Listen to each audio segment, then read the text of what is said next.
What it's like to live in a post-Soviet ghetto?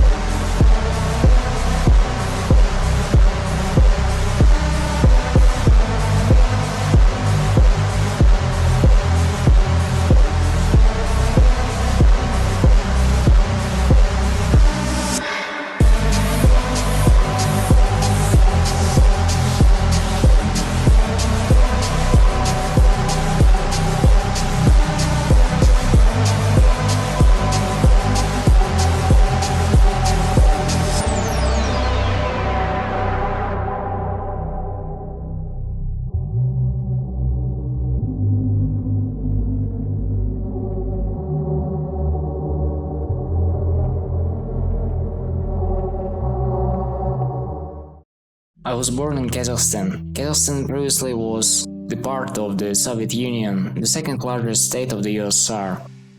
All post-Soviet countries have inherited Soviet architecture that gives a vibe of depression, poverty, anxiety, and regret. In Kazakhstan, a huge amount of people living in the post-Soviet apartment buildings, but there is a difference between living in the center of the city, where it's safer, and living in the outskirts of the city, in the ghetto, as I did. People that are living in a ghetto in the hood, they are not wealthy, they are not coming from rich or wealthy families. Those people having a low income of living, as most of the people of Kazakhstan unfortunately. The vast majority live in loans and debts. I made a video where I was talking about main problems of Kazakhstan. I recommend you to watch it, link in the description. Growing up in the hood affects you in all aspects of life, from how you start to behave to what colors of clothes you wear. The main aspect is how you view this world, how you look at the things, the ethics, morality. It's all what the environment does to you, the community, people that surround you. You're just a projection of people that you're surrounded by. If we will compare the current post-Soviet ghettos to the 90s, there is a big, significant difference.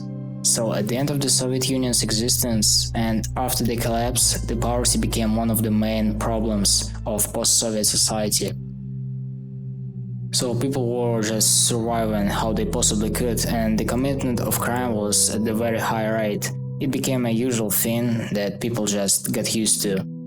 At that past time, people from different areas of the city had their own organized groups. They mostly consisted of sportsmen. They were controlling local businesses and confronting with other organized groups. All the generations will never forget those times of hopelessness and darkness. The main differences changed between those past times is that there is no more huge organized group of criminals, less crimes committed, and social elevators started to work. Special police units from all over the post-Soviet countries made the changes a difference.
There is no longer an organized group of criminals. Most of them do not exist. They have been exterminated. The other is the fittest and had more luck than a government ruling this corrupted country. Despite those significant changes, living in a post-Soviet ghetto is still not the pleasant experience. The cruel, violent environment still exists, and you have to be careful who you are in touch with, because it's easy to get absorbed by this violent environment. Most of the kids that live there are fatherless, they don't have fathers, In Kazakhstan, there is a huge problem with divorces because of domestic violence, cheating, and abuse that women will most likely face during their marriage. So, I have a kid that is fatherless and lives in a ghetto, in a family with low income, and he's raised only by his mom and grandma. From the childhood, he likes to hang out outside with other guys in a violent environment where fights, crimes are committed. Of course, he'll absorbed by this cruel society and become one of them. When you live in a ghetto from childhood, you are not paying attention to problems, to people that you are surrounded by. You're just accepting it, because you can compare it to something else. So you're thinking living like this is okay, like this is how people should live. But by the time when you got older, you're starting to realize how actually bad it is. When I got older, I started to realize that most of the friends that I had were fatherless. Others had conflicts in families, and I wasn't the exception. My father left family when I was just 10 years old. He rarely visited me, so I was raised by my mom and grandma. In a ghetto, it's easy to get in trouble, fight. I always heard stories when someone during a fight got stabbed. Guys that live there are usually for their safety having a knife in a pocket. Most of these guys are engaged in martial arts. My dad always was forcing me to engage martial arts so I would be able to protect myself. To survive in the hood, you really have to engage martial arts or either know people from the hood, so no one will touch you. The martial arts were close to my home, so there I met the guys that actually were living close, and for them I met new people and I didn't have any troubles. But for time, I didn't want to engage martial arts anymore. I didn't like the fighting. I was forced by my dad. I remember when I was engaged in boxing, and after the training, I have a bunch of guys who were going home and we were just talking. I remembered one wild thing that they were talking about is when you with a group of buddies wanted to get a couple of guys to trouble, you had to come up to them and ask someone of them if they bet that his friend got more than 1,000 hairs, and if he got, he had to confirm it by counting his hairs. When I heard this, I was amazed by the wildness of it, and I realized that these are not the people that I should be communicating with. There was something similar when I was going after training with one of those guys. He told me a story when he forced the guy to cry by just talking to him, not touching. And he told him that he owes him 10,000 tenge, it's about $20. Or he will not give it to him, he'll be in big trouble. He said if that guy would call someone, he would call his good friends that would help him. When I heard this story, I was in shock because of it, and the scariest part that this guy was talking about it proudly. He was really proud of it. So thankfully I left martial arts, and I also remember the story about a guy that was boxing, engaged in boxing for 8 years. This guy was really good at boxing, and he told me that in the hood this guy is not considered tough because there is the guys that are much tougher, and the cruelty of ghetto really amazed me because he told me that guys easily can beat him up. Actually, the area where that guy lived is worse than mine. I've heard stories that sometimes delivery doesn't even go there. So I understood one thing, that if I would hang out with these guys, I would become one of them, because we as human beings were just a projection of our surrounding. I was scared that my sights on life, beliefs would be affected by those people, and I decided to leave martial arts. And I became an introverted guy. I started to go outside less. Those guys were asking me to go hang out with them, and I was just declining their offers. I started to engage running by myself. Was coming out at 5-6 a.m. Because at this time there is no one outside, and I was running for 3 kilometers sometime. В общем, у меня новый рекорд. 24 минуты 3 километра. 24 минуты 47 секунд 3 километра. Охереть. Не зря 30 кругов. Тяжело очень. Очень тяжело. Сейчас 5:13. Вышел на пробежку. Вот. Сейчас буду бегать. 23 минуты. В общем, пробежал только что 6 километров. Вот, 31 декабря. Никого нет. Один. Вот здесь я бегаю. Круг за кругом. Так, сейчас у нас уже по времени 7. Вот. Уже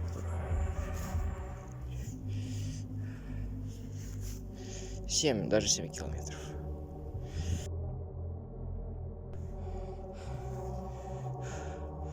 Три километра, 18 минут. Отличный результат, считаю. Фух. С каждым днем все светлее и светлее. I was going for a run at 5 or 6 a.m. because I had a social anxiety. I was scared of a group of people because in the hood at daytime you usually can see a group of guys that are similar to the wolf packs. I was scared that I would get in trouble, that I would be beaten up. I actually realized that I had kinda like a PTSD, post-traumatic stress disorder. Each time when you're walking by some guy or see a group of guys ahead, you're mentally preparing for a fight. Your body is getting to tension. You're thinking about a fight, that right now you'll be in trouble and you'll have to protect yourself. It's really depressing to live in a ghetto in a hood because of all this cruelty and violence. You start to have a mental health issues.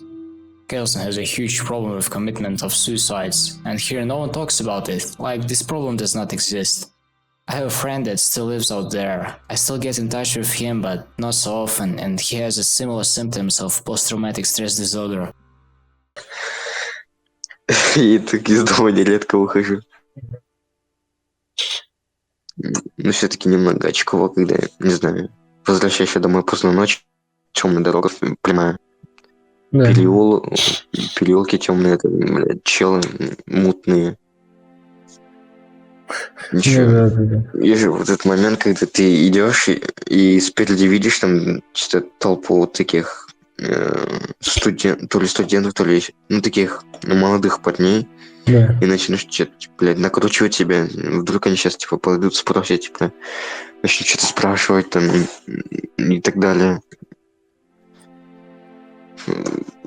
Блядь, начинаешь волноваться, потеть.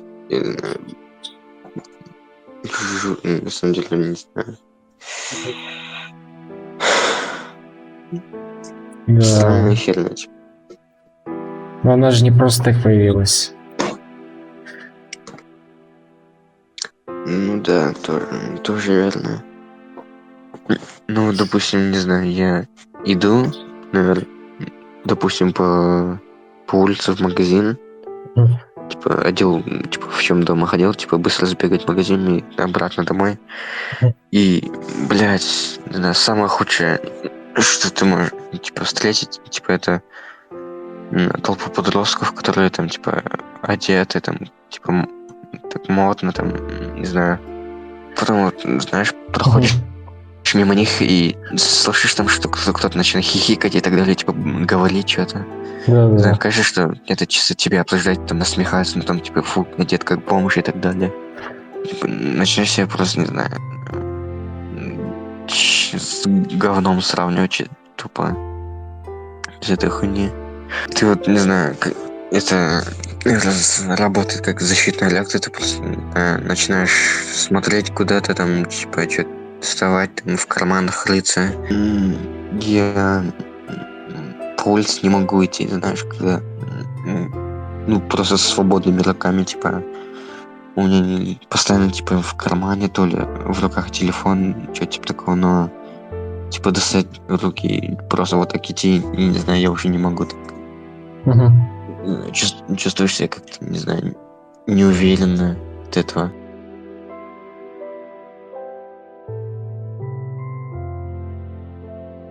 I have a buddy that lives in the United States as a child, and then his family moved back to Kazakhstan.